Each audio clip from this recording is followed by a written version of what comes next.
All right, guys, the dreaded day has come. It's the day to start negotiating with players. Now, I've got a whole big ass thing written down. I've got this because there's a lot of, look at that, 20 players ready to negotiate. I have $85 million. So I'll show you real quick who's available and who we're going to end up losing. It's just going to happen. So we have Hurd, who we're going to lose. Dobbs, we're going to lose. Gilbert, he wants to stay, but we're going to end up losing him because we just don't have the space. We have it. So we may or may not lose him. What I'm going to try to do is, let's go through everybody and I'll explain. Callan is going to probably be gone, or is going to be gone. So we're going to be losing Hurd and Callan. I'd like to keep Hurd if I can. I just don't think I'll be able to. Farrell, I'm going to extend. Jordan, we're extending. George, we're not. And the reason why I'm not extending George, I'd like to keep him. I just don't need him. I've got like really good interior offensive linemen. So I don't need him. We'll go through the roster in a minute. Bradshaw, I want to keep as a backup, as a really good backup, and he does want to stay. So when the re-signing interest is high like that, you can sign him for actually a little bit less. Max Wagner, I have, my original plan was to keep him, and I might, but I probably will end up letting him go. I do have Klein, and I'll show you kind of my plan, but with this fucking cap space, who knows what's going on. Toon is the only person here that I was going to try to keep. He's 25. He's a 79, but he's really a perpetual 80. And he's only going to cost me about $5 million a year to keep, maybe a little bit more. And I think he can be really good. So I think that's a really good value to sign someone, even though he doesn't want to sign with me. Even overpaying him will still ultimately be kind of underpaying him because he doesn't want a lot, which is odd. Jonathan Love, am I going to keep him? Yes, we're gonna try to sign him. He's another one where he's a guy I'll probably end up trying to keep because he's not very expensive. And he's a great backup. He's a great backup. He can start. I like him a lot. Carson, we're going to let Carson go. This year's kind of weird because we have people that have interest and they'll let go and everything. So Carson, we're going to be letting go. Patterson, I have to keep because Wilkins is so injury prone. Wall, I'm definitely keeping. He'll probably end up starting in Gilbert's spot or Love. So if I can keep Wall and Love and let Gilbert go, that's fine. Marshall, I'm going to keep. It's funny. My defensive line is huge now. He's 6'4", 380. My other guy that I drafted this year is 350. So at 6'6". So yeah, we get some big linemen. Rivers, I have on my notes to keep him, but he's one of the players. I'm going to be trading some players, or try to anyway. He's going to be one of the players I want to trade, just to get that guy off the list because I have someone a couple points under him on my practice squad. So I can trade Rivers for a draft pick and then just and then call up the other guy and start because he's like a 69 or something. Overton, I'd like to keep, so he's on my list to keep. Hopkins, I'm just going to let go. He's got no interest and he doesn't play for me anyway, so replacing him will be simple. I have someone on the practice squad I can call up if worst comes to worst. Bass, I'm going to keep just because he's a backup center and fills a roster spot and he's not going to be expensive. Bishop, I'm going to extend. He only wants a 2-year contract. I'm going to extend him as long as I can. He only wants like $5 million a year. I'm just going to give him a fucking 10-year contract if I can. He's a kicker. Beverly, I'll accept the option. So we'll go through the roster kind of player by player, and I'll show you kind of my plan for these guys, and we'll start facilitating it just so you guys see the process and kind of how I build my team. So Bradshaw will stay. Hopkins will go. Sutton, Cunningham, Overton I want to keep because not only is he a really good running back, he's an elite kick returner. So Overton I do want to keep. He might be kind of a guy I have to let go. I don't think I will though. Hopkins will be there obviously. Rivers, I can let him go. I don't want to, but I can because I got another guy I can call up. Plus I have Mays. I have Medlock, Mays. I got another guy I can call up. That's a 69. I'm fine there. Mays I can develop. So I'm good there. Rivers is kind of one of those guys who wants to stay, but he's not a necessity, so I'll just let him go. Patterson I do have to keep because this guy is constantly injured. Johnston, George, I'll have Boone coming right in. And then Crockett, I'll just have to replace that roster spot. So I do have another guard I can put on. So George is a guy I'm going to trade. So I have a left guard on my a practice squad, a receiver on my practice squad I can call up. There's actually a running back on my practice squad, so Overton could be let go just because I have someone that can come in and take his spot. Borden, how much longer does he have on his contract? I'm blown away I signed this guy. It's not that I don't like him. I'm kind of glad I did at this point. I think I was really looking forward, and I think I was, because he can play any position. I think that's why I signed him. He can literally play left tackle. He can play center. He can play guard. He can play anything. Contract. He's got 2 years left. So yeah, I mean, I've got him for 2 more years. So my offensive line's pretty set for a little while. So Love will keep. Williams, who's going to be fucking awesome, we're going to keep. He's only 21. And then Gilbert will be gone, and then Wall will be there. So my defensive ends will be Love, Williams, Wall, and then worst case scenario is Bassey. It's worst case scenario. In fact, I can put this guy at end if I get some more linebackers, because he's ultimately a defensive end. He's not an outside linebacker. He's really a defensive end in my defense. So as far as defenses go, Buchanan I'll keep, Marshall I'll keep, and then this guy who's my starter I'll keep. So, but the size of my defensive line is ridiculous. And then I'll just have to replace, Carson with a draft pick or something. This is where it gets hairy here. So my linebackers next year, if I don't really change much and I just get draft picks, it'll be Farrell, Eaton, Contreras, Crosby, and Callan. Most likely Hawkins will go to end, but we'll just do some revamping of the defense. I do have 2 first-round picks, and I have all of my picks except for my 7th, but I have an extra one as a first. So I've got a lot of picks I can fill some spots in. So linebacker, I can just pick another linebacker and be okay. Corner is where it gets hairy a little bit too. Dobbs doesn't want to stay, and he's going to be extremely expensive to keep, so I'm going to have to let him go. Toon doesn't want to stay, but he's not expensive, so it'll be Leary, Donaldson, Toon, Chapman, and then I'll have to replace one corner. This is kind of where it gets a little bit crazy too. Sutherland, Bailey, Wagner wants to stay, but I'm going to have to let him go. So there's 4 players that are going to be trade material. Wagner's one of them, because I can get some good value back. I can get another first-round pick. I can get all kind of stuff back for Wagner. I'm not going to go and get another safety. I'm just going to call up people from the practice squad, because I need to manage my cap for my quarterback. My quarterback's only got 2 years left on his deal, and I need to keep that cap pretty open. So Klein will just step right in. He'll be fine.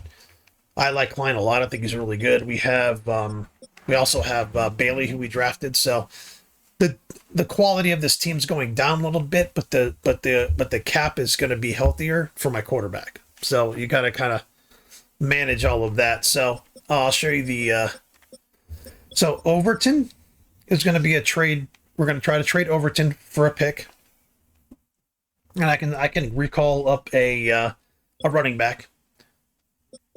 Receiver wise, Rivers will be traded for a pick, or try to trade for a pick, because when I'm getting picks, I'm not putting any more money on my cap, until I draft them, and they're cheap anyway. So I can recall up, I can call up another receiver and then draft linebackers next year and just completely rebuild my linebackers, because linebackers are easy to get. Safeties, linebackers are easy to replace. Corners, I mean, there's a ton of them in the drafts. So left guard, I can trade George right now, put Boone in. And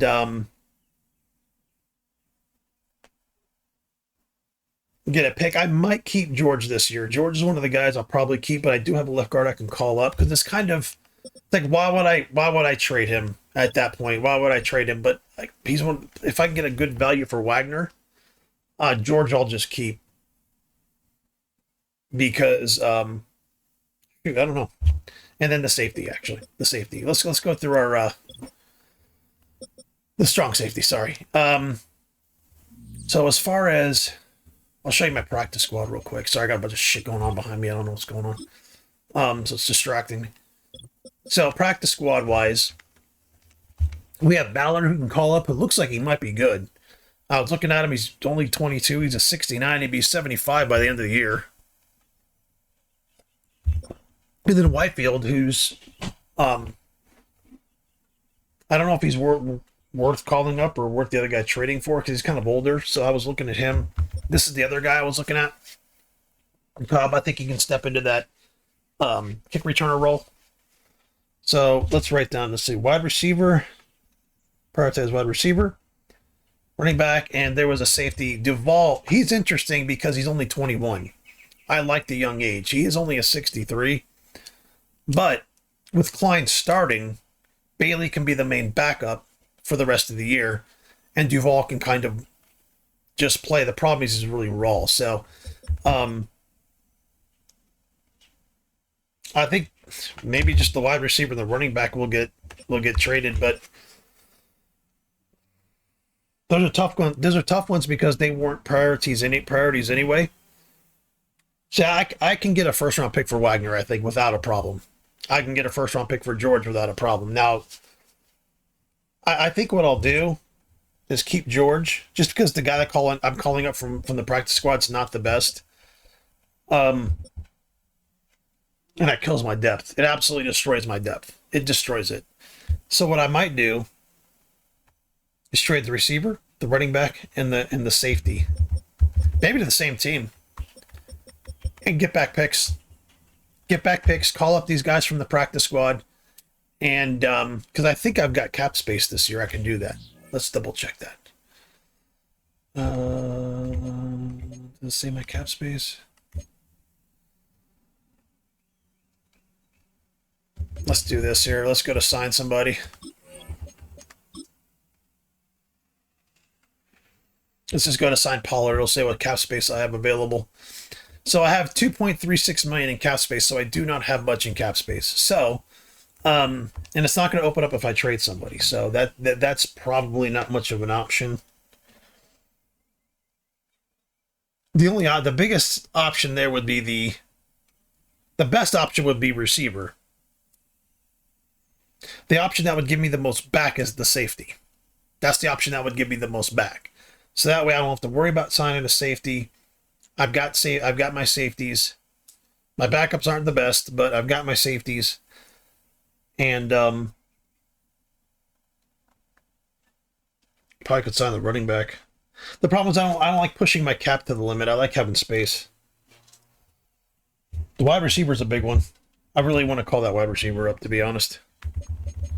The wide receiver is the one I like.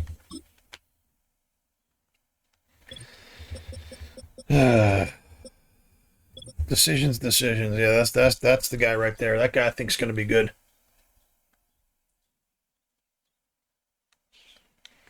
The free safety is just he's so low rated and he's so young.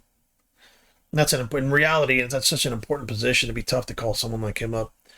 Receiver, this guy here is almost ready to go. The problem is the guy I'm trading doesn't have much value. Doesn't have a ton of value. Period. No, I think like a third round pick for him or something. Let's try that. Let's try to get like a third round pick for him. Let's just give it a shot. You know, if I get like a third round pick and just that'll create some depth in the draft, and then I won't have to sign him. I want to because I've developed them. I developed them from the practice squad and stuff. This guy here, Rivers, but it is what it is. Let's try to trade him. I don't know if anybody will be interested, to be blunt. Let's see if someone's got a high priority for receiving. They need a receiver, so let's see what they will give. Let's see what they'll give. Let's offer a third round. No, let's offer a second and just see what we get. Declined. Okay, so yeah, I mean, this is going to be fourth. Yeah, see, they're going to want a really low pick for him. A really low pick for him. Let's see if there's anybody who has like a yellow interest. I don't think they will. Yeah, they're going to have to extend him. They're going to have to kind of commit to him a little bit. I don't think this guy's is very movable at all. I think the safety is very movable. Yeah, so he's not movable. Let's just see what they'll give. Like his fifth round, maybe? Trade accepted. So we traded Rivers. Okay, so Rivers has been traded. Rivers. Now I don't know if I can call up that other receiver. If I can't, I just got to go with those guys. I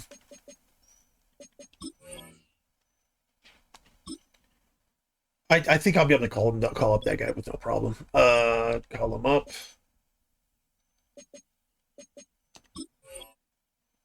Boom. All right, there we go. I'll fuck with his number and stuff later on. But yeah, so now we don't have to sign him. He's not, now I don't need a receiver. Well, I'll need to sign him actually. But he won't be as expensive. So now, Rivers goes to someone we need to sign. So let's cross off Rivers. And that other guy, but this other guy's not going to be as expensive, so it'll kind of work its way out a little bit. What's his name? Ballard. So I'll bet you I'll have to sign him, which is fine, because like I said, it'll be cheaper anyway. Let me change that on the list. Rivers. Ballard. What does Ballard want? 19 players ready to negotiate. Maybe I have to pick up an option for him, actually, which I could.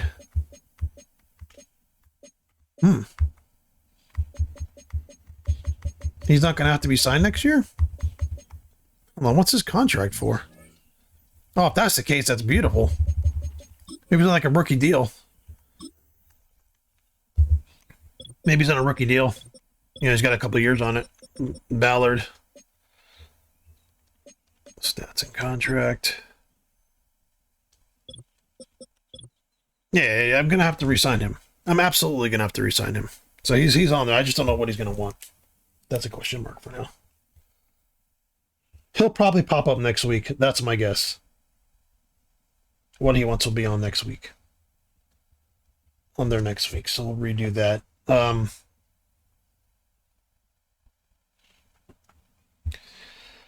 So yeah,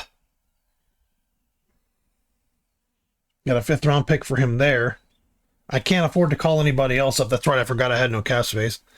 So we were going to be losing some players, and we're going to have to replace some players. The problem is we have a lot of players to replace. We have 1, 2, 3, 4, 5, 6, 7, 8, 9. 9 players to replace. Because the safety we won't be able to replace. The corner, we're going to lose at least 1. We're probably going to need 2 linebackers. Defensive tackle.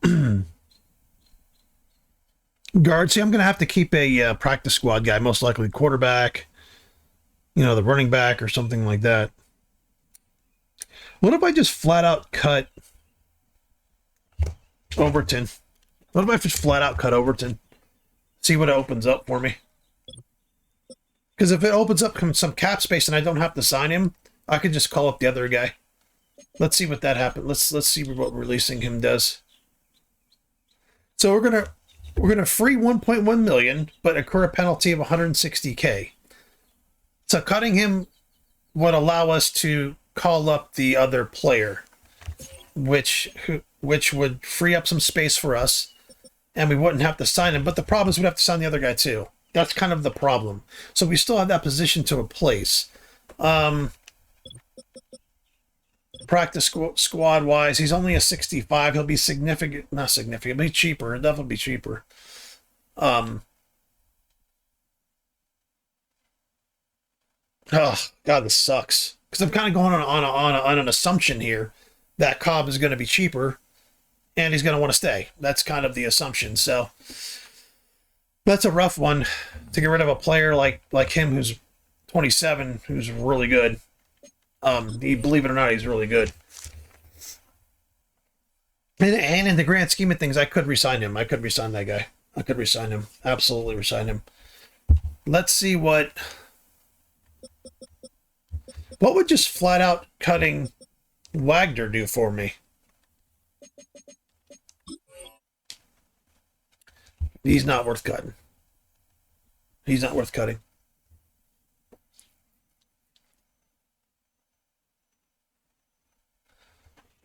Let's see what we do. Let's see what we can do in a trade.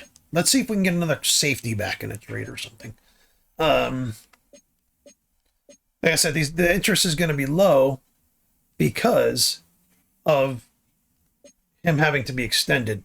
So it's going to be lower. I'm not going to get back what I should ultimately. I could get back a good young safety, but let's just go back to the Eagles. Let's see if they got anybody. So we can get back a young safety who's not quite as good, but who's under contract for a few years. Like example, this guy. So my cap room. Why is my cap room 13.8 million?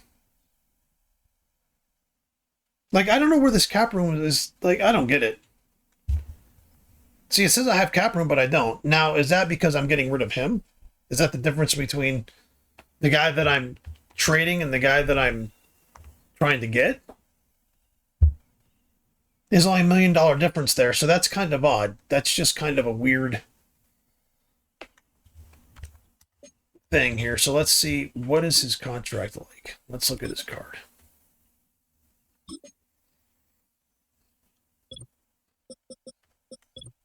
Yeah, he's got 3 years left.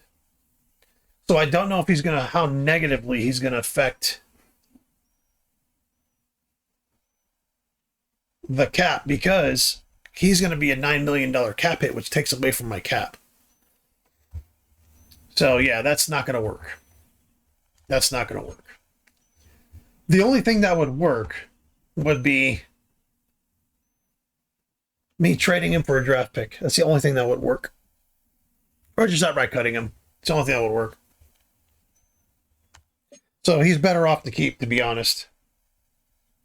George could be a little bit of a different story. Let's look at George, because I think he's already making a really good salary. He's already making a high salary, yeah.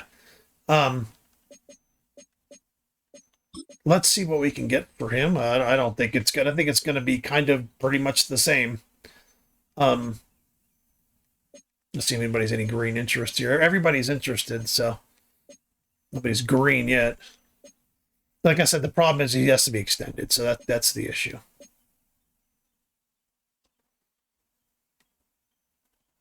You don't want to... Rivers.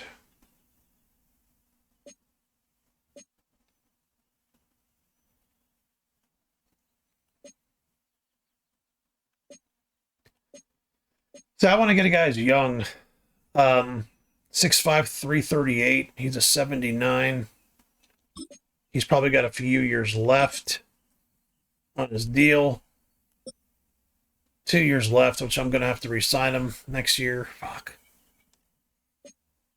Yeah, that's the issue, man. You gotta watch and see how it affects your cap next season, because if you're close on the cap, it's gonna be tough if you're close on the cap.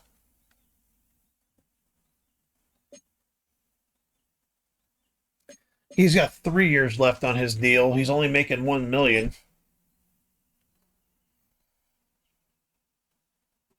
So we can get Barclay. He's making 17. In reality, they wouldn't even do that trade. They probably would, actually, because he's 31. We could get Barclay, who's only $1 million against the cap for the next 3 years, and a draft, maybe a first-round pick. I'm guessing I can get this, but let's see. If I can get that, I won't have to I'll have another guard. I won't have to sign. I won't have to replace him. And I'll have a draft pick. And I'll have 20 million in cap space. That's what it says. If I'll have 20 million in cap space for this season, that's fine. I'm not worried about this year. Next year is the one I'm worried about. But he won't be an option to re-sign. And I just won't hurt as much to lose him. And this guy Barclay will just be a backup, or a good solid backup, and then I'll have a third first-round pick to replace another spot. Let's try that. Probably should be asking for more, to be honest. Let's try to get another. Let's try to get a second. I don't think I'll get it, but let's just try it. Declined. Oh, shit, okay. So, I get a third.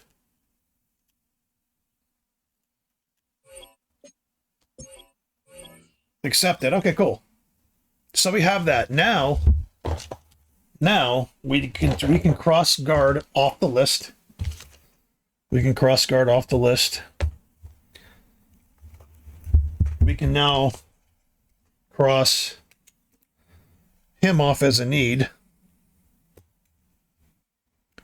George, we're going to cross George off.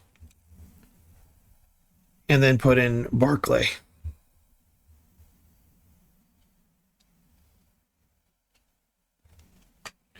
So now we won't have to do anything but sign Jordan, and our offensive line will be very good. We'll still be good and young. Still be good and young. Toon we can sign. Bishop we can extend. Rivers is gone. We'll probably have to look at next week to see what we need to do, to be honest. Now at this point. We'll have to look and see next week.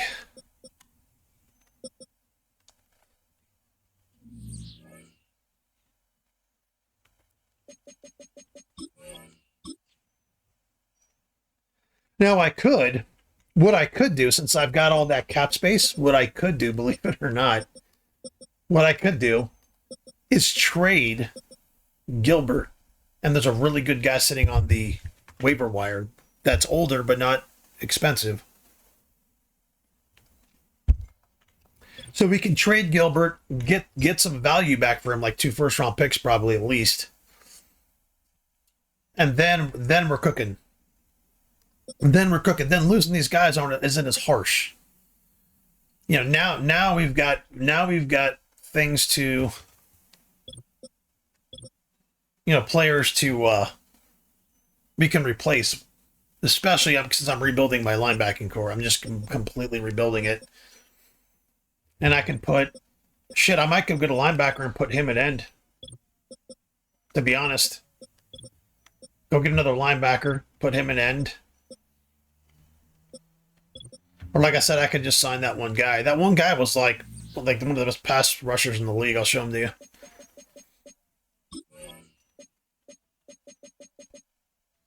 Free agents there. I always thought free agents should be on the bottom there. Pollard, this guy here. He can just walk right in. He can just walk right in and take that spot. He won't be quite as good, but he'll still be very good. And then everything else will fall into place for the team. You know, so that way losing, and then, you know, I'll still have someone very good and serviceable for the year. Gilbert will be, well, the loss of Gilbert will now be less because I'll probably, like I said, if I just trade Gilbert, I'll probably get at least 2 first-round picks for him. Like, at least 2 first-round picks for him. He's one of the league's, like, premier pass rushers. And he's in his prime. He just has to be extended. So I can grab Pollard. And then we can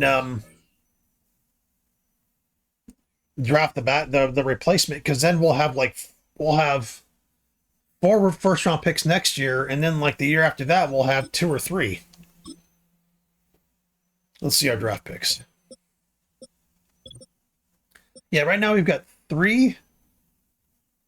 We've got 3 first-round picks, a second round, 2 thirds, a fourth, 2 fifths, a sixth. I've got so many draft picks. And then the year after, I get 2 first-round picks. The year after that, I'll have 2 first-round picks. Yeah, and not just that, I'll have cap space to sign my quarterback. So let's see what we can get for Gilbert. Let's just see. Who's like the worst team in the fucking league? That's what I'll trade him to so I can get the first pick. Standings. The Cowboys, Broncos, Jets, Browns, 49ers. Send it to the 49ers. Let's see what the 49ers will give. Patriots. So yeah, I mean, it's just I try to look so far into the future so I can, you know, like I said, I got to sign my quarterback. I can't just like not sign him. Gilbert, there he is. He's a 90. In his mid-20s and he's a 90. He's going to be, and he's got an X factor. He's going to demand a lot. Was it the Browns? No, who was it? The 49ers. Nope. Who else was it? Rams. Those are the Browns. The Browns are really interested in him. Oh, they weren't. Fuck. Broncos. Broncos are the team I always trade with the Broncos. The Broncos are the team they don't have a first round pick. I probably have the first round pick. All right, so we're gonna back out of that. We're just gonna go by who's interested at this point. Who's got cap space? Who's interested? So the Colts have cap space. They're interested. But the problem with the Colts is they're always fucking good. See, they got the 22nd pick. Putting him there, they'll be in the AFC Championship. So I'm going to hold off on trading him there. The Cowboys are one of the shittier teams. So they have the 3rd pick. Let's ask for at least 2 first-round picks. At least. I don't want any players back. Because I'll just sign Pollard. If I can get 2 first-round picks for him, that would be great. Which I'm 99.9999% sure they'll just jump all over that. They'll jump all over it. And I've got 21 million in cap space this season.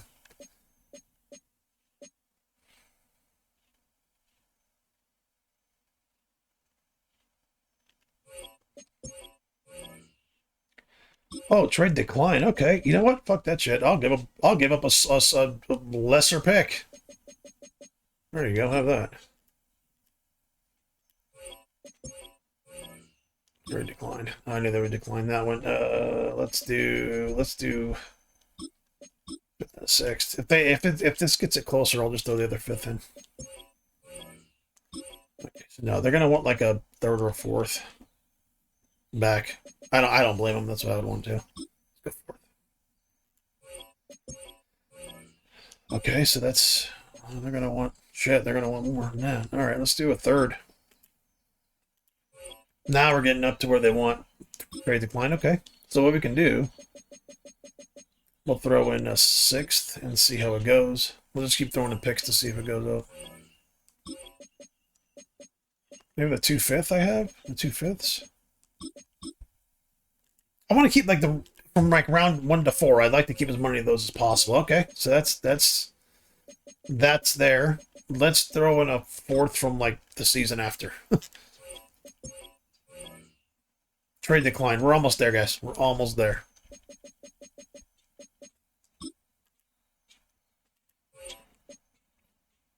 We're almost there. So, okay, so Gilbert's gone. We have 2 first-round picks. Let's go sign Pollard and move on with our lives on that. Pollard's like an oldie but goodie.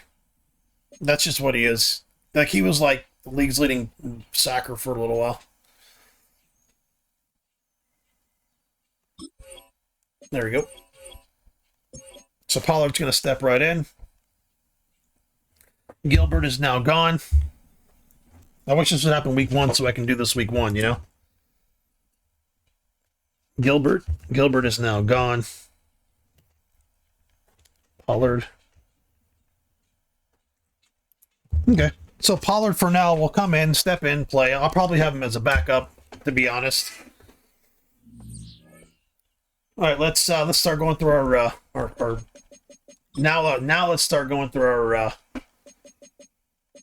17 players to negotiate. So now we've cut 3 people off from being negotiated. Now we've only lost $1 million of cap space and we got rid of players. We got value back for players who were leaving anyway. So I think we did a good job there. Hurd is the one that hurts me the most. I really want to keep him. I just don't think I'll be able to. I can keep him. I'll just lose a whole bunch of other players. So now I can look at it and evaluate it. And now I have all these other draft picks. So we'll see what I do with that. But I highly doubt I'll be able to keep any of these guys here. Farrell will keep. Jordan will keep. Bradshaw will keep. Wagner, he's still on the fence about being able to keep. Tune, I'm going to try to keep. Love, I'll keep. Carson will let go. Patterson will keep. Wall will keep. Marshall will keep.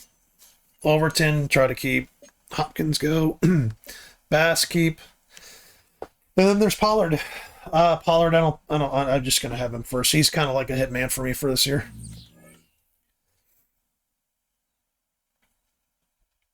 So,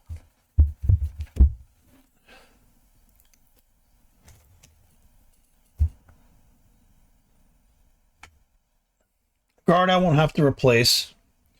Quarter 1, 2, 3, 4, 5, 6, 7, 8. Now we'll have 8. We'll have 8 people to replace next year. 8 people, and I think I've got most of those on draft picks. Most of those on draft picks.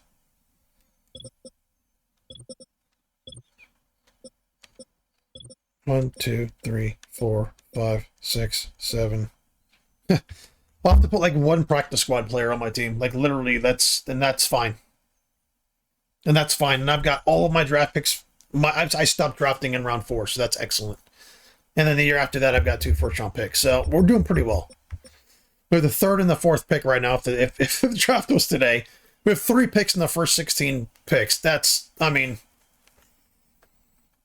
you can't ask for anything better than that. You can't ask for anything better than that with cap space management.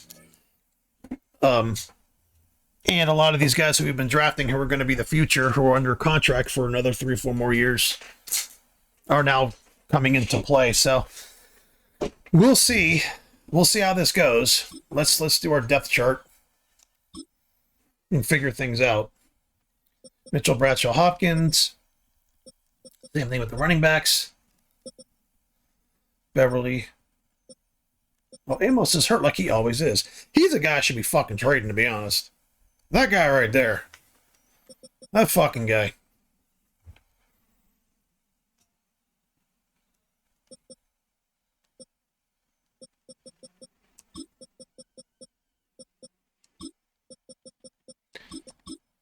Yeah, Ballard's going to be involved. Mays, Medlock, Smallwood. God, just look at this. I just receiving court's just decimated with Amos not there. Amos is a big problem when he's out. Johnson, Spicer, Boone.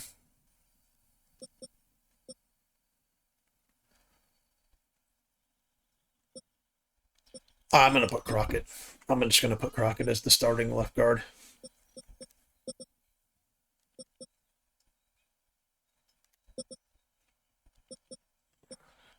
Then Boone can be the main backup.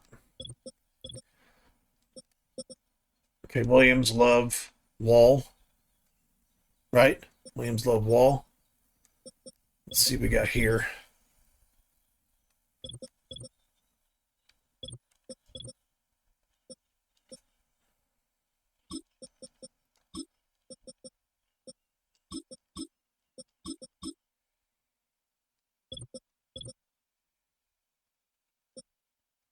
Love, Wall will be the backups. Love, Wall would be the backup. Beautiful. Beautiful. Buchanan, this guy here, Marshall. Farrell, Contreras, Eaton. Sorry, I know this is long. Hurd. I'm going to be losing those fucking guys. Yeah, that linebacker core is going to be built up. I'll tell you that. And corner, we'll get another corner. I'm not worried about all this. Sutherland, Klein, Wagner, Klein. Yeah, we have a spectacular team this year, and we got younger. The only issue, like I said, is the cap next year, and they gave him just here on forward. So Williams, Love, Wall.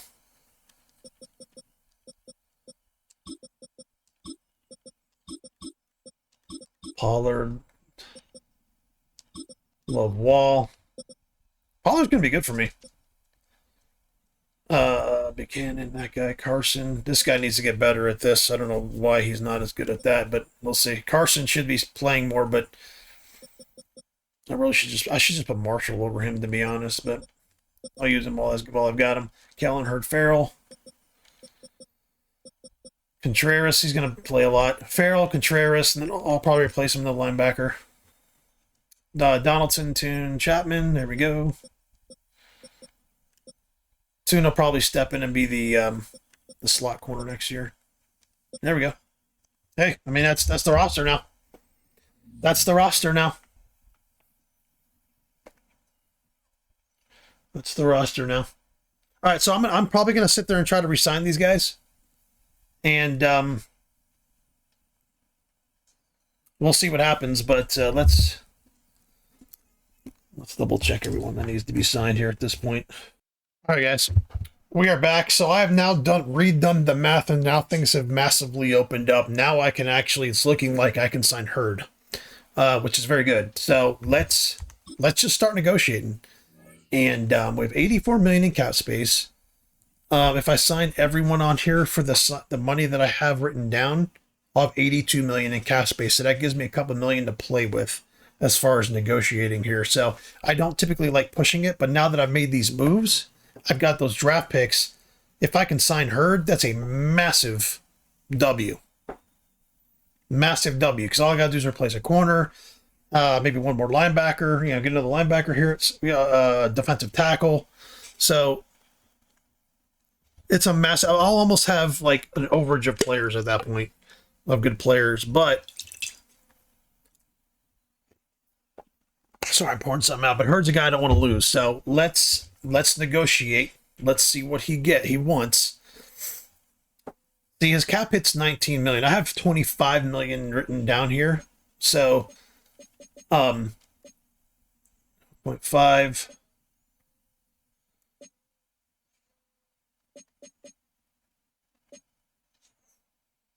So I think he'll accept this. 6 years, $25 million a year. And then I'll still have 60 million. And then we can go from there. Beautiful. So we got Hurd. We got Hurd. Hurd at that 625. So we got him at that. Gilbert, we can't sign. Farrell, let's go get Farrell. Farrell wants 2 years, 7 million. I'm gonna give him 4 years. At that, because I don't want him to have to be re-signed when what's his face is there. Let's give him 5 years actually. Let's see if he signs for that. There we go. He got 5 years at about 7. So I signed him to a really good deal. Jordan, 2 at 5. Let's give him 4.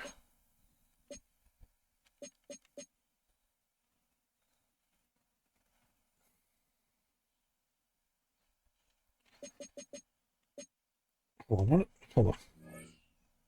Jordan wants to sign, so I might be able to player friendly. Let's go to team friendly.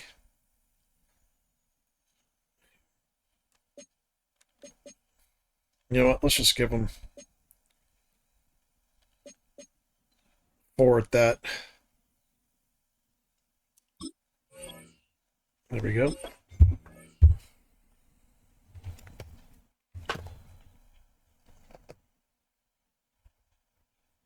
And the reason why I'm kind of like lowballing at some of these points is because as the contract goes, the money goes higher. So I want the back end of the contract not to hurt so bad.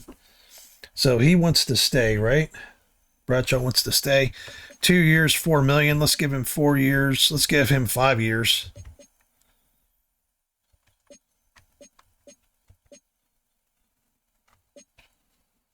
$5 years, 4 million a year. Yes.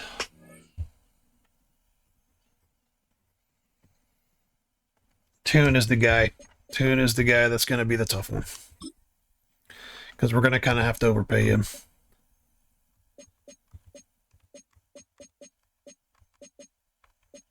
We're going to give him 5 years at 5 million. There we go. Not too hard. Love is going to be another tough one. Love wants 1 year at 9 million.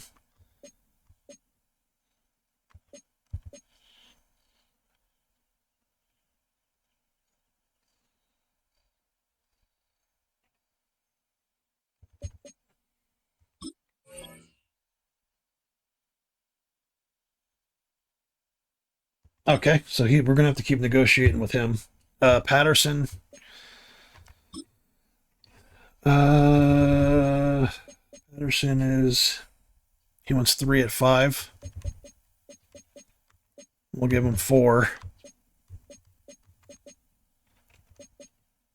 at 5. Boom. I didn't really negotiate with him too much because he's very valuable, so I just wanted him to stay. Wall,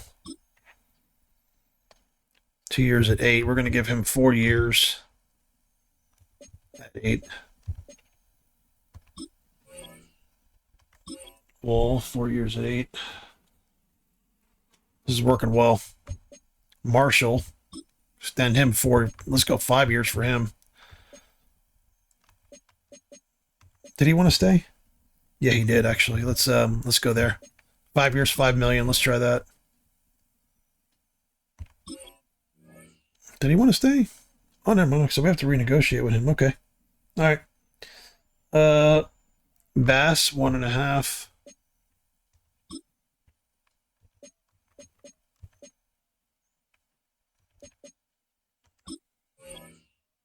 3 at 1.5. And then Bishop, I'm gonna fucking extend him as fucking far as I can.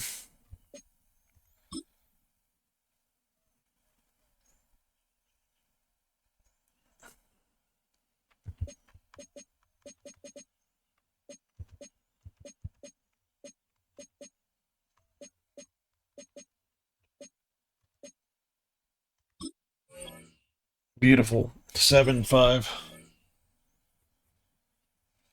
So we have some players left still to negotiate with. But other than that, we've done well. Love, Marshall, which is the one that was surprisingly offended. Yeah, Love and Marshall, that's it. Those 2 contracts will be worth about 16 mil a year, somewhere around there. 16 mil a year. See, it's weird because see how my cap room went way down to something that now I may not be able to keep. Love.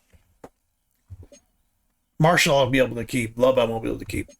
It's weird because see how the numbers changed weird. I had this numbers exactly. I should have, according to my numbers, I should have about 16 million left. 17 million, something like that. Now I'm 9.7. Maybe that's because of the offers are on the table. Maybe if they accepted those, that would be the offer. But anyway, that's the team. We have Hurt extended, so now our roster is going to be significantly better for the long term. Bradshaw's here for a while. Overton probably is going to have to go. These guys are all here. Patterson's here. Offensive line is young and set. Love. He can come and go. Kind of, to be honest, Wall, I'd like to keep Love, but I'll try to keep him. Carson and Marshall. I honestly can lose both those guys. I can just draft their replacements. Farrell, Hurd, Callan. Hurd will probably end up going.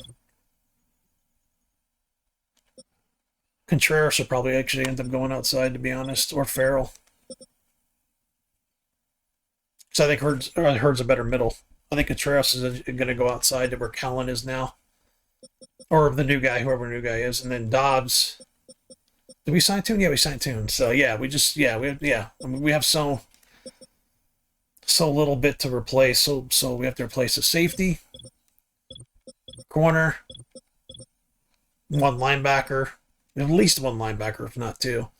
1 linebacker, really. Probably 2 defensive tackles. Because I'd rather keep Love. So let's say 2 defensive tackles, possibly. 2 quarterback, running back. We don't have to replace a receiver. We don't have to replace a guard. Yeah. 1, 2, 3, 4, 5, 6, 7, 8, 9. Yeah, I mean, we're doing all right. We're doing fine. We're doing fine. Oh my God, that took a while. Here's what you got to do, man, to keep these teams up. Marshall, I'd like to keep. Marshall, I'd like to keep. If I can keep both those guys, we're doing really well. If I keep Love and Marshall, we're doing beautiful. All right, one last look over of the depth chart. I don't think it's going to change.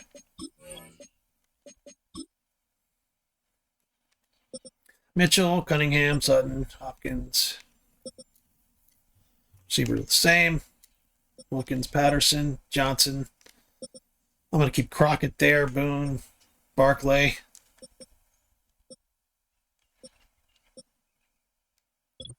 I'm just going to switch their positions, but Boone back to right and put Crockett to left.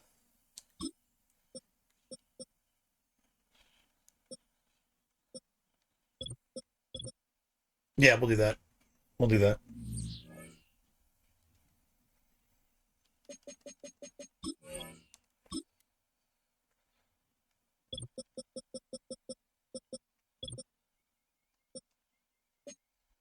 Crockett's going to left guard.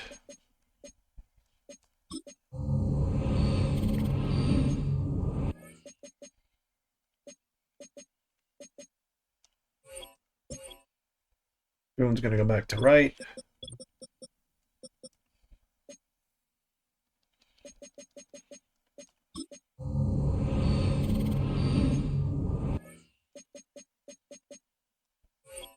There we go. Exactly where they should be now. Exactly where they should be now.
All right, guys. Well, that was the team, and yeah, just we're in good shape financially, and it's on to the rest of the season. But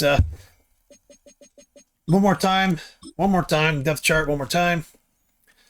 Mitchell, Bradshaw, Hopkins. Oh, let's go to the roster anyway. Sutton, Cunningham, Overton, McKenzie, Amos, Beverly, Smallwood, Medlock, Mays, Ballard. Got some good young receivers there. We're doing fine. Keeping young, keeping cheap.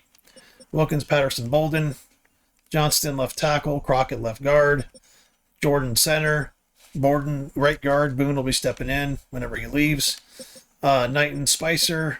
Love, Williams, Bassey. Love, hopefully we can keep. Ballard and Wall. Buchanan. Carson and Marshall I might lose, but at least one of those guys I'm going to lose. But this guy here is going to be Almanvar. So we're doing okay at defensive tackle. I'm going to have to replace one of them. Farrell, Hurd, Callan will be gone next year. Hawkins will just move into an end if I lose Love. I'll just move into end. And Dobbs, Leary, Tune, Donaldson, Chapman, Sutherland, Bailey, Wagner, Klein, Bishop, and Kenry. Anyway, hope you guys enjoyed, and we'll see you on the next week. It's week 3 of the National Football League, and we've got the Dolphins, veteran running back He's the NFL's ultimate red zone back and your leader in rushing touchdowns. It's the Dolphins and the Falcons. All that It and more is time coming up for football next on as we EA welcome you to another edition of the NFL on EA Sports. So good to be with you, Mike Tirico and Greg Olson here. Greg, as we look at this matchup, I'm looking around and hearing this crowd, they're so fired up for this one. What's it like when you come on the road and you've got a hostile environment you need to take care of? You know, I always liked it. I always thought it added to the element of bringing some energy and bringing some juice, especially in pregame. But once that ball's kicked off, you want to settle this crowd down as fast as you can, especially on offense. Take them out of it. Get them back on their chairs, sitting on their hands. The more energy you give them, the more noise, it does make it a little less efficient to operate, especially on offense. So come out fast, come out furious, and see if you can take this crowd out right from the jump.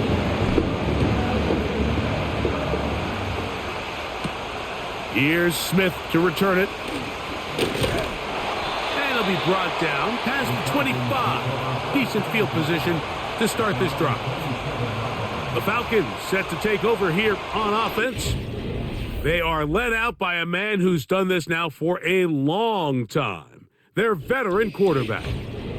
Really solid all-around performance last week, Mike, and I think the biggest factor that led to the win is his ability to continue to protect the football. He executed the offense, ran it exactly how they designed all week in practice. Now, it might not have been earth-shattering performance statistically, but they got the win. If he can continue to play that style of ball, it's going to be a tough group to match up with. Tight end on the move left. Out of the gun, they'll throw to get things going. Quick throw, taken in. That's a nice pickup on a first down throw. It's a gain of 8. They'll come to the line now on 2nd and 2.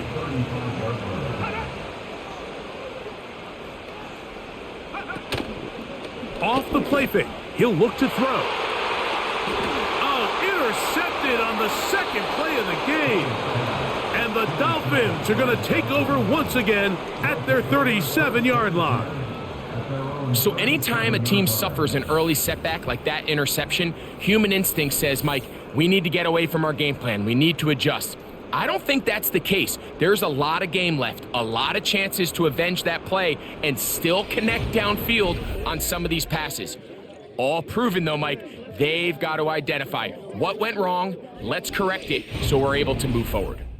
The Miami offense will make their way onto the field. And taking the snaps, the quarterback now in his 3rd year in the league. It's not often that you can win by multiple scores in the NFL, so you got to imagine they're coming into this week's game with a lot of confidence. They were able to put together a pretty well-rounded performance in all 3 phases last week. So, again, can they build off that? Can they continue to grow as an entire team? Because offense, defense, and solid contribution from their special teams, they showed last week, and going forward, this is going to be a hard team to beat. Here's 2nd and 2.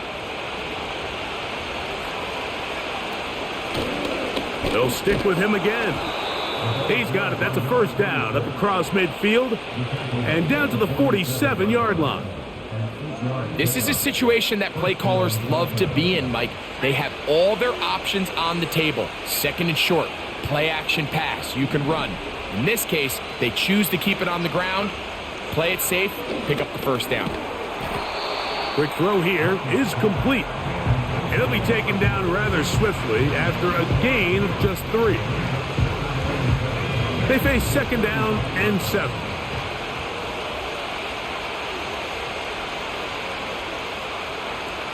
Back to throw. That's over the middle and intercepted. And the Falcons are going to take over here up near the 40. Well, we're getting a little test here early, Mike, to see just how easy is this team to rattle. Didn't look like they were able to get through that opening script that they had worked on all week. So I'm going to be curious on this next drive. Do they stick to the plan? Do they pick up where they left off? Or is there a little bit of a reaction, or dare I say panic, to come out and make some adjustments in response to that early interception?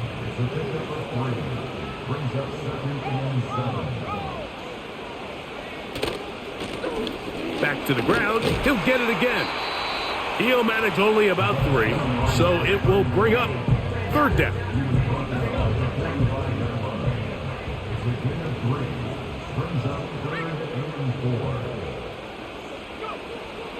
He'll drop to throw. That's taken in. And he's very close to a 1st down, but it doesn't look like he got there. And yes, they're going to mark him a yard short.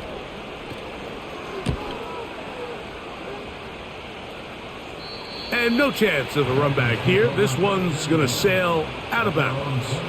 The Dolphins offense about ready to get going on their 2nd possession. They'll search for the first points of this game as they begin the drive on 1st and 10.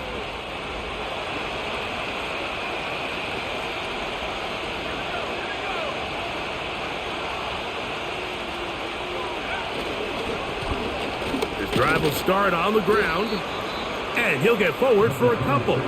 It's 2nd down.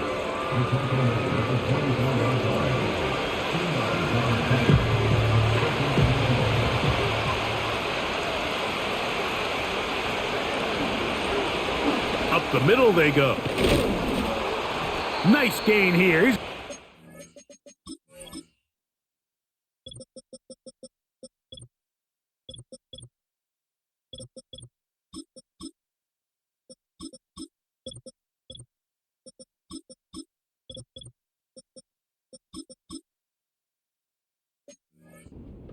the 35-yard line.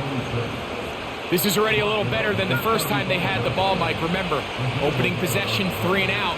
Showing some signs of life here now. Nice pick up there by the back to pick up the 1st down. And that's going to get closed up quickly. He'll get only to the 37.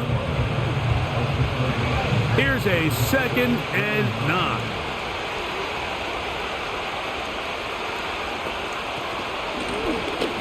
Now give on the ground. And he'll be stacked up at the line of scrimmage. No gain on the play. What makes great linebackers stand out from the pack is their instincts and their vision. In this case, the linebacker has his keys, brings him right where the ball is going, and he's able to make a play at the point of attack and keep this to a no gain. This offense has to find a way to be better on 1st and 2nd down, like living in these 3rd and long situations. Must pass is not a recipe that their offensive coordinator wants to operate in. And that's a nice...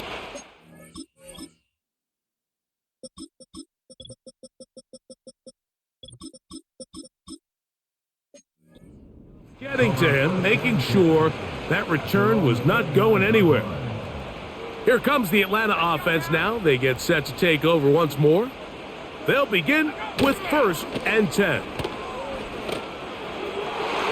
And he got rid of that one quickly before the receiver even knew what was going on. That's incomplete. They'll try again. It's 2nd and 10. Now they'll set up to throw. Now he'll air one out. And this will be incomplete. There's a fine line between trusting your arm and having a little bit too much faith in your arm, right? I think this was one of those situations here, Mike, where there was nowhere to go with the ball. He tries to fit that one in there anyway, and he's lucky that it just falls incomplete. You can't fault the quarterback on this one, Mike. He really didn't even have much of an opportunity. By the time he hit the top of his drop and got his eyes downfield, the defense was all over him, and he really had no choice but to just get that ball out of his hand and live to play another snap. And that is good coverage by the punt team as they meet him and bring him down. Out comes Miami and the offense to get started on their next drive. They'll try to establish some tempo as they start this one with 1st and 10. Back to throw here to begin the drive. And he's brought down after a gain of 6 on 1st down. They'll come up now for 2nd down and 4.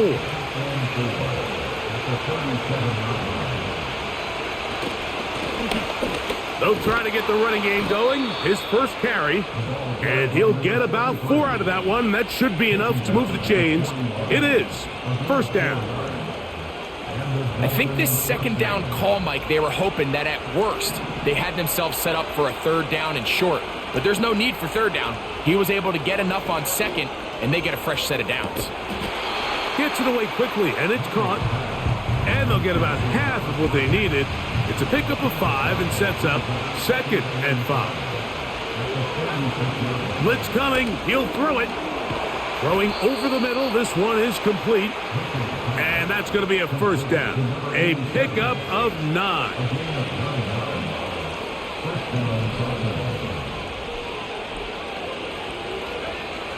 A shotgun snap. He'll look to throw. Short pass taken in by the tight end. And they'll take this down inside the 35. Every once in a while, it just comes down to you need somebody in the huddle to just make a play. And it wasn't a whole lot fancy here. The quarterback just dumps the ball down, a quick underneath completion, and then really it's the yards after catch that did the rest. And that's what it takes. You're not always going to have the perfect play. You're not always going to dial up the perfect play against the perfect look.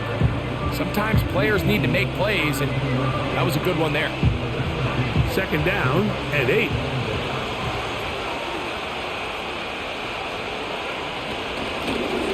A handoff as they try to run it here. And he'll get this ahead. Gain of about 4, and it leads to 3rd down.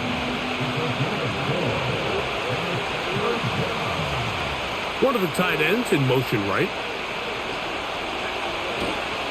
Off play action. He'll set up to throw. He's got his man. Right side. It's complete. And he's taken down on what should be the final play of this first quarter. Each quarterback picked off in that turnover-filled first quarter. Nothing yet on the scoreboard. Greg and I back in Atlanta after this.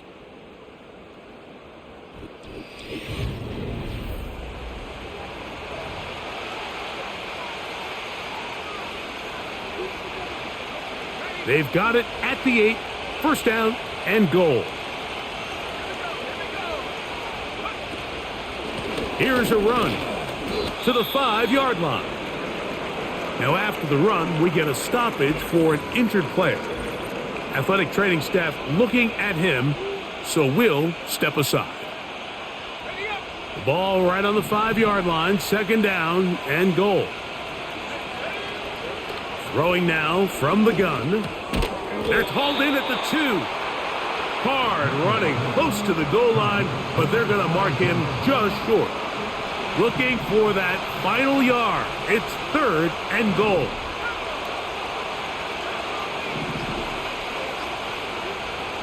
They'll throw out of the gun. That one taken in. Touchdown, Miami. It's his 4th touchdown on the year. So when you find yourself this tight to the goal line, Mike, the offense becomes a lot more restricted in as far as how deep you can throw the ball. The field is wider than it is long, and I think the idea here is let's spread them out. Let's put all of our eligibles out there and let the quarterback get a really good picture. Where are the holes in the coverage? Where are the one-on-one matchups that I like? And let's put this ball in the quarterback's hand. Let him make a good decision, and in this case, it results in a touchdown. Next to score, Dolphins 7, Falcons 7.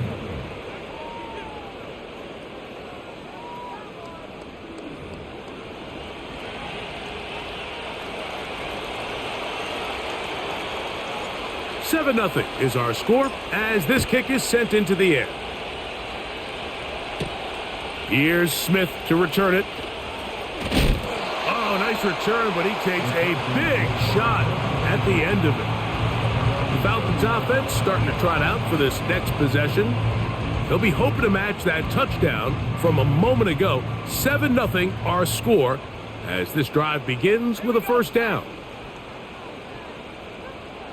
Putting one of their tight ends in motion left. Right away, they'll set up to throw. And they'll be set up now. Up past the 40 with that one.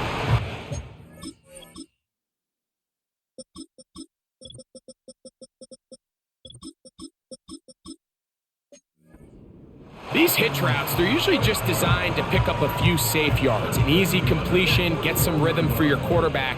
However, this time, He's able to make a little magic happen after the catch and turn it into something much bigger than even they were probably anticipating. Thrown left side, the catch is made.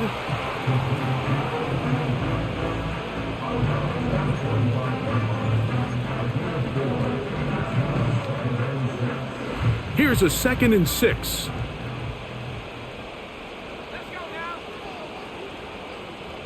They're going to motion the tight end over here. Quick throw, out wide. It's caught. And the tackle's going to be made down at the 40-yard line.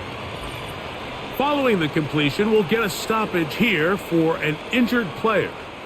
So as they look at the injured player, we'll take a timeout.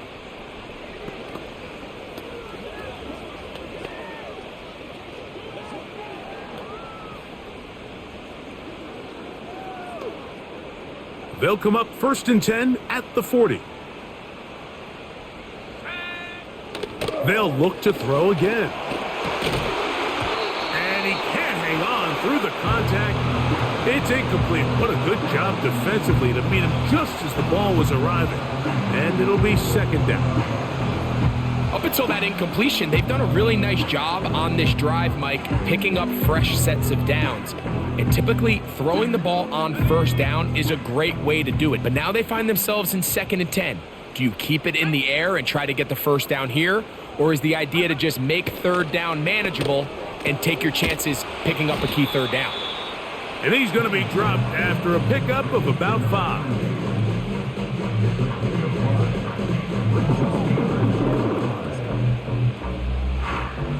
Here now, 3rd and 5. They'll look to throw. And this is going to be incomplete. That is great work there, making things difficult defensively. It'll set up a 4th down. Good snap. Good hold. Good kick. And the Falcons are on the board. It's 7-3. Both teams ready to go once more as the kick's away. This one taken at the 7. A good return as he takes it across the 30. The Dolphins offense and their big play wide out getting set for their next possession. The lead sits at 4, so they'll try to add on to that. This drive begins with 1st and 10. The ball deflected at least a couple of times, but it'll fall to the ground. It's incomplete. They'll try again here, 2nd and 10. Blown back in the backfield.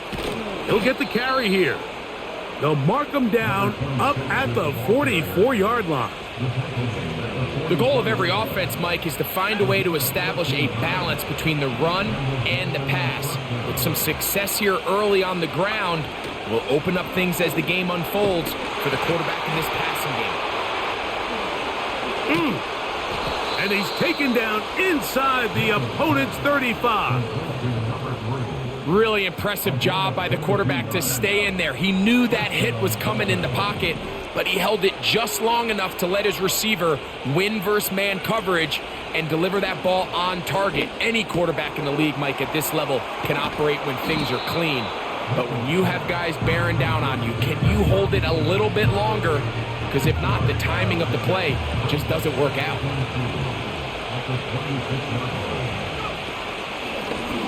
Out of the gun, here's a run up the gut. And he'll get this inside the 20, a nice run. They're in the red zone. It's 1st down.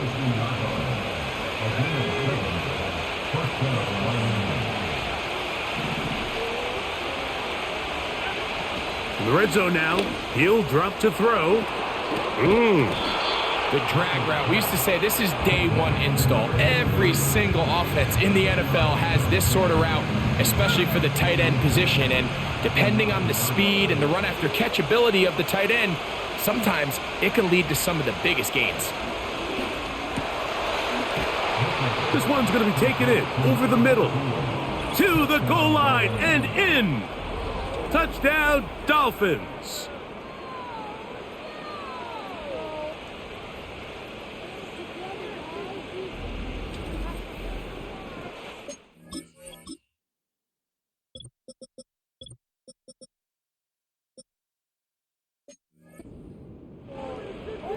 Point after try forthcoming. It's up and through. And the Dolphins extend their advantage to 14-3. Falcons 3. The kickoff team is out on the field, and we're back to it as the kick's away. Here's Smith to return it. Across the 20, they'll mark him down before the 25-yard line. That's where the offense will take over. The Falcons offense ready to come back out for this next possession. They trail now 14-3, so an 11-point deficit as they start things out with 1st and 10. 2nd down and 3. They'll send him over to the left. He'll look to throw. A very quick throw there, but not on the same page with his target. That's incomplete. Even though it doesn't result in a sack, when you dial up the right pressure at the right time, Mike, sometimes that's all it takes to lead to that incompletion. The timing is just a little off between the quarterback and his intended target, and the ball falls incomplete. One of the tight ends motions right. On play. Oh, they're on him in a flash, and he's lost the football. It's picked up by the Dolphins. Well, the ball comes out, and the scramble for it ends up becoming a turnover, and the offense walks off the field disappointed with that fumble. Mike, when you look at a stat sheet at the end of the game and you want to determine which team wins and which team loses, at the top of the list is ball security. Which team does a better job protecting it and which team does a better job taking it away. Set to go now on 1st and 10.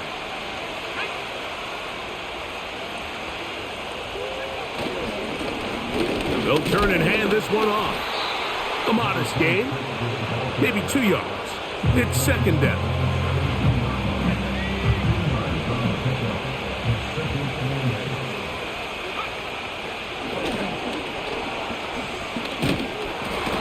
Under pressure, and he'll go down.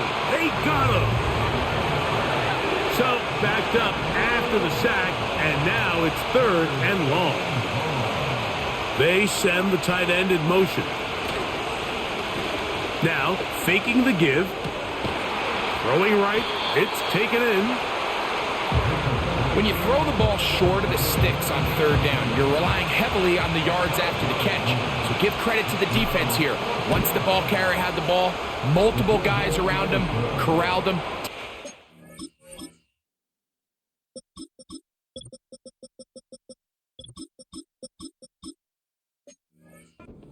Sticks.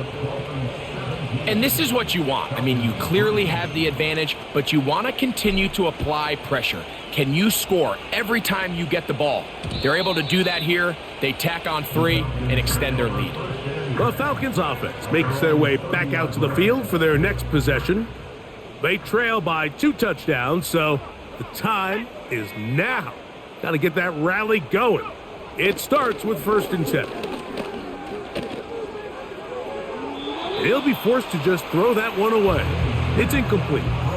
Well, it's pretty clear the main reason why they find themselves trailing in this game, Mike, has really just been the inefficiency of this offense and primarily out of the quarterback position. I mean, to complete less than half of your pass attempts, it just makes it very hard to compete at a high level consistently in the NFL. And if they want to find themselves having any chance of getting back into this game and winning this one, he's going to have to get a lot better with the ball. 3rd and 5.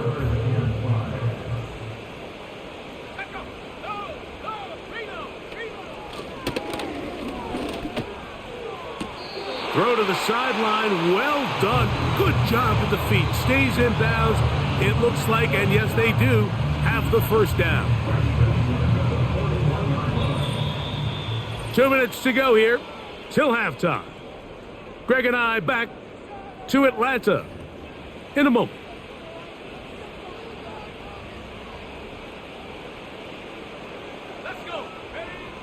They'll look to throw here on 1st down. That's over the middle, but it's incomplete. You know, it's hard to speculate, Mike. We sit up here and we try to just interpret and assume what's going on in the minds of the players and the minds of the coaches, but they seem to me to be a little bit rattled. All these negative plays have really started to pile up in the first half. He's got to settle down, have some more efficiency on these early downs, and get his offense into some sort of rhythm. On third down. No chance at all. He'll go down. This has been a first half to forget on their offensive side of the ball. It just seems like it's been a snowball effect. Bad plays are leading to even worse plays, and that sack being the largest setback in the game, that's been full of them. Now a fair catch, and it's going to be a long field. They'll take over right about their own 13. The Dolphins offense and their running back getting ready to go back to work. They'll break the huddle. Coming up now for 1st and 10. They'll begin here on the ground. And that'll be a pickup of 3.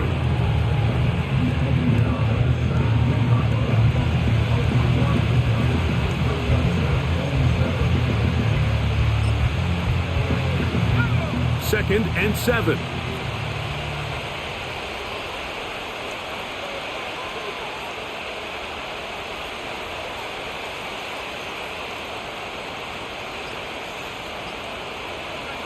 And they'll elect not to run another play. Instead, just take a knee and take this on into the locker room. They need the 24-yard line as they come up for 3rd down. They will take a knee here.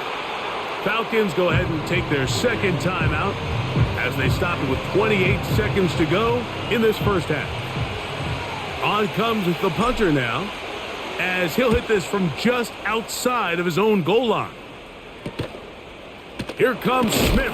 Now on the return, he has lost the football. Special teams has come up with the recovery. These are the type of self-inflicted wounds that the coaching staff told us about all week, Mike, and it's been a real point of emphasis. Anyone possessing the ball, whether that's on offense, defense, or in this case, special teams, protect the ball at all costs, and I can promise you they're not going to be happy with this one. Quick throw, taken in. That's a nice pickup on a 1st down throw. It's a gain of 8. Now Miami going to use the 2nd of their timeouts, as that'll stop the clock with 12 seconds to go in this first half. From the shotgun, it's a give up the middle. And it doesn't appear that he got to that 1st down marker. They'll only give him a yard, so it'll set up 3rd down. And with just 1 second remaining in the first half, they get the timeout. So now the Dolphins turn it over to their field goal team. He is 2 for 2. That kick is good. So we're at the half, and the visiting Dolphins are in. And apparently we'll forget about that for the moment and turn our attention to quarter number 3. Let's go.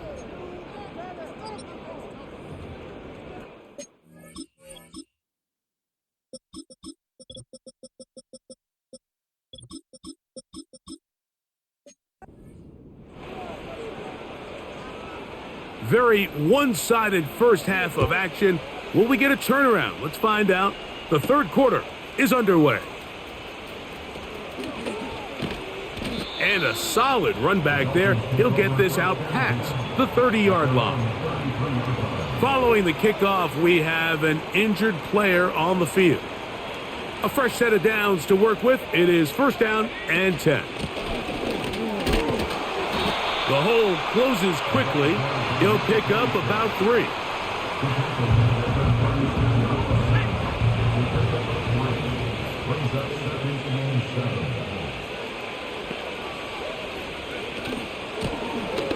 So 2nd down, and they'll run it. And he's going to be brought down up past the 45. It's too early at this point, Mike, to really start thinking about the clock. You definitely don't want to go into a shell. But now this is the point in the game where having a good ground game really starts to take over. You throw to get the lead, but man, once you get it, that ground game, that's what finishes the game off.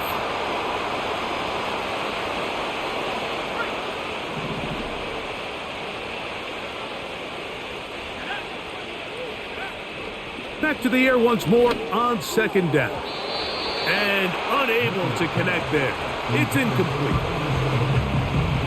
After back-to-back incompletions, they now face third down and 10.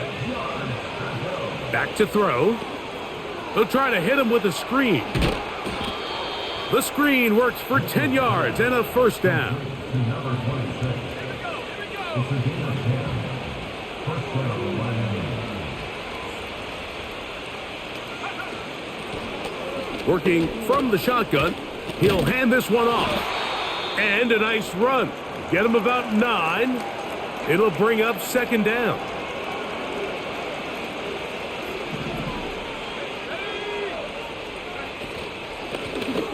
Handoff here, up the middle. Good running there. He's got the first down inside the 30. And this is just more of the same, picking up exactly where he left off in the first half. And these numbers, Mike, as you see him, they just pop out at you. I mean, he has been the driving force of this offense from the very start. To the air now on first and 10. His throw left side is complete. And they're going to get this all the way down inside the 5. Well, it goes without saying. You want to play wide receiver in the NFL, Mike, how well can you change directions? How fast can you get your body from one direction to another? And when you can cut like this guy, I'm not sure how you guard him. The whole idea of the play-action pass, Mike, is that you can slow the pass rush down enough that it allows longer, slower developing pass concepts to open up downfield. But in this case, they were on him so fast. And that big offensive line, clearing space. He's in. Touchdown, Miami. Taking care of business on the ground to get the score. And Greg, the big guys up front, they deserve some praise on that one. Absolutely, Mike. And it really only takes one guy to distort the defense and win his block. But in this case, give credit to the entire unit. They did their job, and they reward their offense with a touchdown.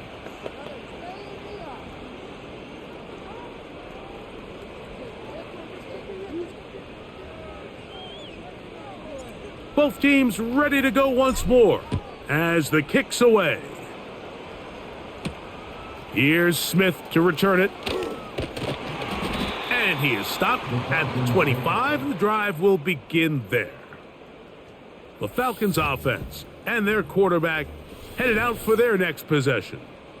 And he has had all sorts of trouble in this one. Your quarterback has to take care of the ball, and he has not.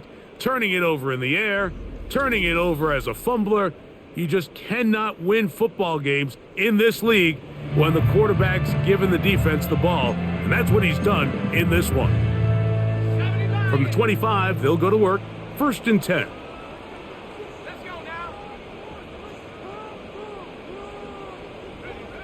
Back to throw here to begin the drop.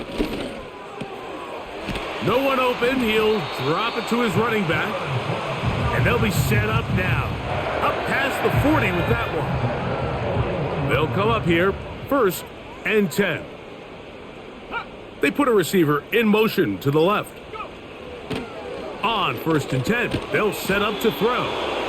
And they'll get about half of what they needed. It's a pickup of 5 and sets up second and 5. At the 46-yard line. They send one of the tight ends in motion to the left. Now a give up the middle. And they're going to work this down inside the 45.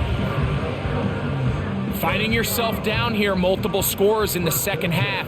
The defense is going to give you some friendly run looks. So don't be afraid to mix it in there. But if you're going to find yourself coming back from this deficit, you're going to have to do it primarily. Oh, no chance to get rid of that one. Under a heavy rush, he goes down. And now we're seeing the game kind of go back and forth. Each team trading blows, trying to establish control over the other. Nice chunk play on the previous play. The defense responds back with a sack, and we're going to see which team can establish a little bit more of this control as the game unfolds. They'll get maybe 3 out of that one, and it's going to set up third down.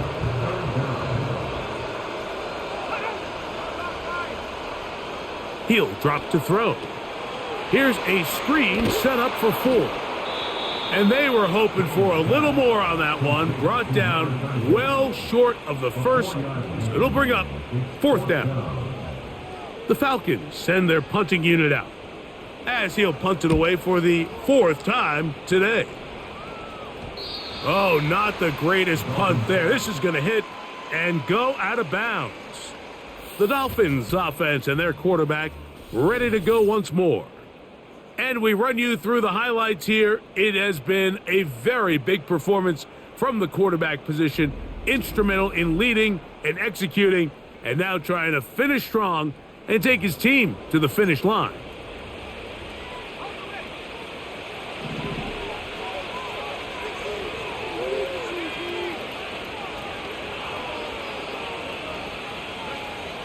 They'll come out throwing here to start the drive. This to the right side, but it's going to wind up incomplete.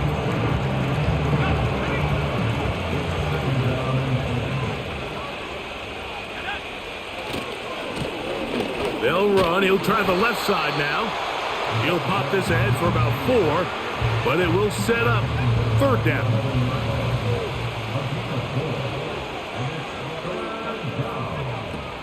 Now they'll set up to throw. And that is incomplete. The offense just couldn't seem to get anything going that drive. They knew they had a long way to go, taking over possession that deep in their own territory. You want to pick up that 1st down and see if you can capitalize some momentum. Instead, the errant throw brings up 4th down, and they're going to have to punt it away. The home team's offense ready to take over once more. Let's go back and scroll through some of their drives. One theme, Greg, going to keep emerging throughout. Too many turnovers. Yeah, I think it's been a combination of just carelessness, right? Some sloppy play offensively that has caused some of them. But also, let's give some credit to the defense. I think in a lot of the cases, they're also forcing these takeaways, punching the ball out, going up for interceptions. They've been in the right place at the right time. So, combination of really good defense at times, and at times, really bad offense. There's no more efficient play in the NFL, Mike, than the play-action passing game. And you can see here why. You make the defense have to honor both the run and the pass, and he's able to pick up a nice gain to his tight end. On 2nd down, they'll run. And he is not going to get away. Might have gotten a yard, but it will set up 3rd down.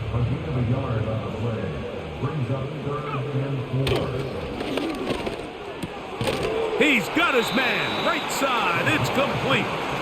And he's going to have the 1st down. It is a gain of 6. Good conversion on 3rd down.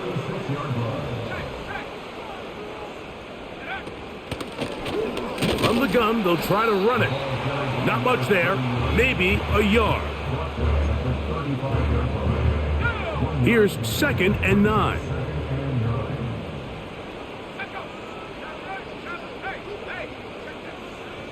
Here comes the blitz as he looks to throw. That's over the middle and intercepted. And the Dolphins are going to take over here at their own 22. Every once in a while, Mike, you see a quarterback predetermined before the snap where they're going to go with the ball, and I think that was the case here. He told himself, I'm throwing the ball to him no matter what, and it ends up being a costly mistake. The visitors' offense ready to get back to work. As we look back at some of the highlights in this one, you'll see a lot of them, Greg, coming from the passing game. They've done a nice job picking the defense apart. Yeah, and I think that's the right way to say it. It hasn't necessarily been just a bunch of deep shots, a bunch of explosives. It's been more methodical. It's been precise. They've really been all over their execution, and this is about as close to a complete performance as you're going to see from any offense throughout the course of this season. They'll run it on the inside handoff. Not much to speak of on that one. Maybe a gain of a yard. It's 2nd down.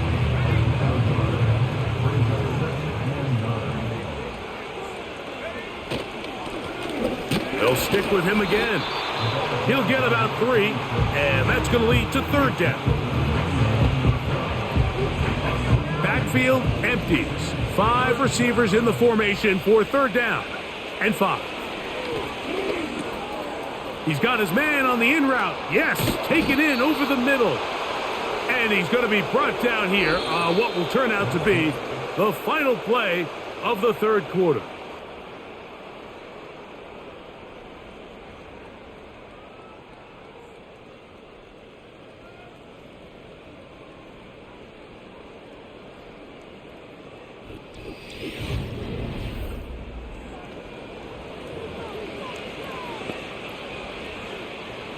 So they come to the line for first down and 10.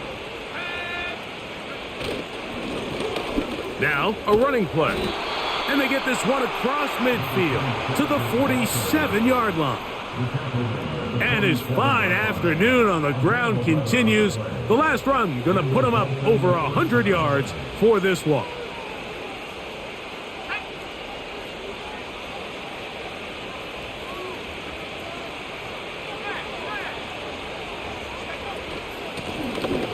Right back to him on first down. And they'll take this down inside the 35. And this running game has really been rolling, Mike, all game long. The holes, the run lanes, they've been there consistently. Here's another nice run as they look to put this game away. He'll struggle to get back to the line of scrimmage. Maybe gets a yard out of that one. It's second down. 1 yard.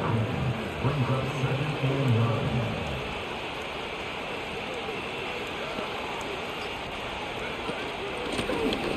Back to the ground. He'll get it again. And he's bottled up after a gain of a yard. They need 8 as they come up for third down. They'll try to get this one on the ground. It's a pickup of 16 yards down to the 16. Here's a case of an offense just piling on. You're really imposing your will on the defense. Everyone in the stadium knows you're going to run it. The defense knows it, you know it. And no matter what they do, they have no answers whatsoever. They'll come up here on second down and 5. Blitz coming. He'll throw it. Who else? Another catch for his favorite target. And the Dolphins are going to have a first and goal coming up. They try to finish off this drive with 6 points.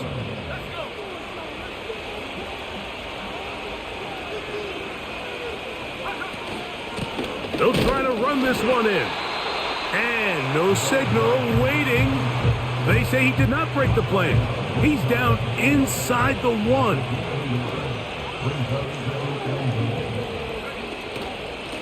They'll go with him again. And this time he will work his way into the end zone. Touchdown, Dolphins. So that's his second touchdown of this one. And he's got a half dozen for the year. And another score puts them in great shape here in the fourth quarter.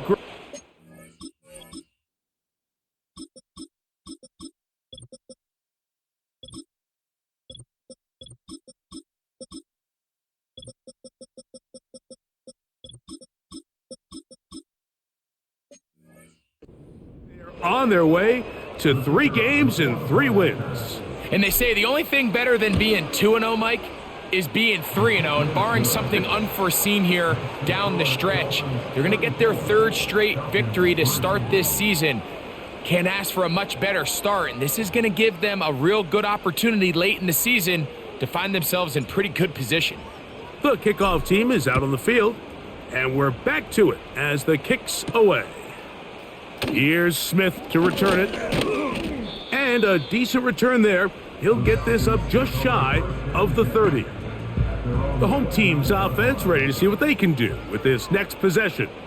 Things not looking good. But see if they can get the turnaround going here. They'll start this drive with first down. And they'll mark them down just shy of the 40. It's really been a one-sided game, but how often do we see in the fourth quarter the team that finds themselves down by a lot, they start to come alive? I think it's a combination of trying to end the game on a positive note, but also sometimes that defense getting a little lackadaisical. And he's going to be taken down right at midfield. Here's first and 10.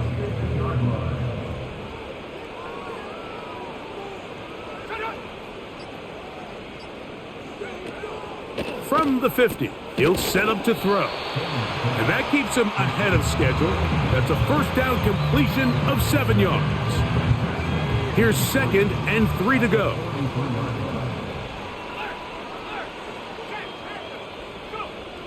They'll look to throw yet again. Rush comes. They're setting up the screen. Great timing to call the screen. It's a gain of 17 and a first down.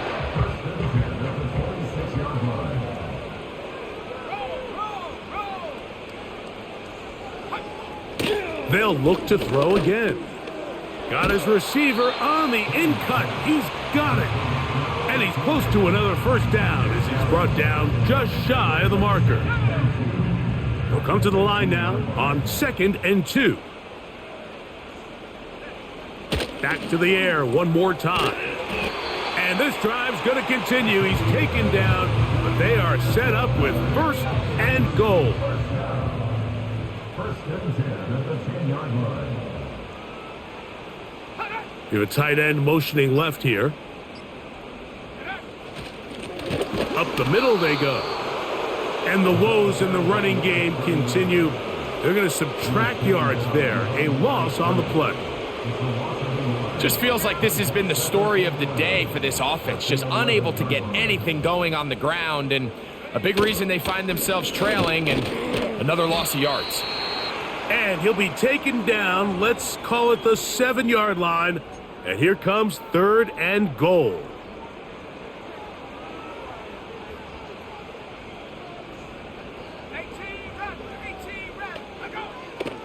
Out of the gun, he'll throw. He's got it at the 3. And they are into the end zone for the first time today. Touchdown, Falcons. The PAT, up and good. Now the Falcons are able to edge a bit closer. So the late score gets them a bit closer to respectability. They'll try to get even closer with an outside kick. You have no choice. You find yourself down big here late in the 4th quarter, Mike. You got nothing to lose. Give it a shot. Nice job here by the hands team recovering. They're going to take over possession.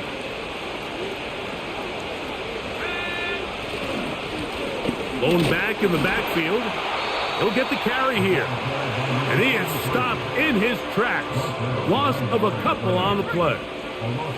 Last play went the wrong way. It sets up 2nd and long. It's 2nd down and 12. And he'll be taken down as the clock ticks towards 2 minutes to play. 2 minutes remain in the 4th quarter. Greg and I back for the conclusion in a moment. 3rd and 9.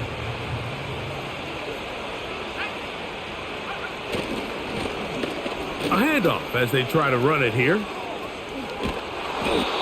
They gain 18 yards on that one. First down, Miami. So when you're evaluating the impact of a team's run game, Mike, I think it's important at the end of the game to look back and say, okay, how many yards did they run for? But more importantly, when did those yards come? Did I run for those yards in the 4th quarter, which typically means I had to lead? That's the sign of a successful run game, as opposed to getting a lot of meaningless yards early in the game.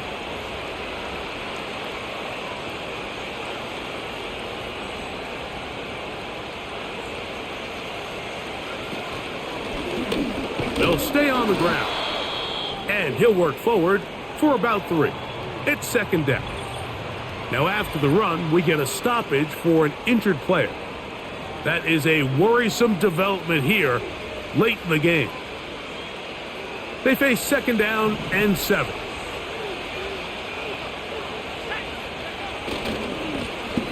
Here's a run going left. And he'll be taken down. The best offensive play callers in the NFL, Mike, do a great job tying in their under-center run game, like we just saw here, with their under-center play action game. And the ability to make those two things look alike, man, it puts a lot of stress on the defense. A run on 1st and goal to the 5-yard line. Now after the run, we get a stoppage for an injured player. The ball right on the 5-yard line, 2nd down and goal.